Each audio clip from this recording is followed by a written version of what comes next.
అండి. Next collection మీరందరూ అడుగుతున్న కళ్యాణి కాటన్ శారీస్ అయితే వచ్చేసాయండి. ఈ కళ్యాణిలో కూడా 2 టైప్స్ వచ్చాయండి. చెక్ చేసి తీసుకున్నాను అనమాట నేను, అందుకోసం మనకి ఇన్ని డేస్ కూడా పట్టింది. చాలా మంది అడుగుతున్నారు, బట్ సింగిల్ కలరే డిమాండ్. ఇందులో సింగిల్ కలరే ఫుల్ డిమాండ్ ఉంది, అందుకోసం సింగిల్ కలర్ తీసుకొచ్చాను. ప్యూర్ కళ్యాణి కాటన్, ప్యూర్ అనమాట, 100% ప్యూర్ కళ్యాణి కాటన్. ఇంకొకటి ఉందండి, ఒక 50 రూపీస్ డిఫరెన్స్తో ఏమో ఉంది, నాకు అస్సలు నచ్చలేదు. సో కలర్ అయితే యాస్టీస్గా ఉంది, క్లాత్ డిఫరెన్స్ వచ్చింది. సో క్లియర్గా చెక్ చేసి తీసుకున్నాను అనమాట. So pure Kalyani cotton. Okay, ఇది వచ్చేసి మనకి ఆరెంజ్ విత్ గ్రీన్ అద్దర్స్ అండి, చాలా బాగుంది. ఆరెంజ్ విత్ గ్రీన్ అంటేనే చాలా శారీస్ లో బాగుంటుందండి.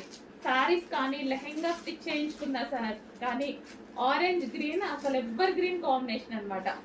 సో ఈ రోజు కళ్యాణి కాటన్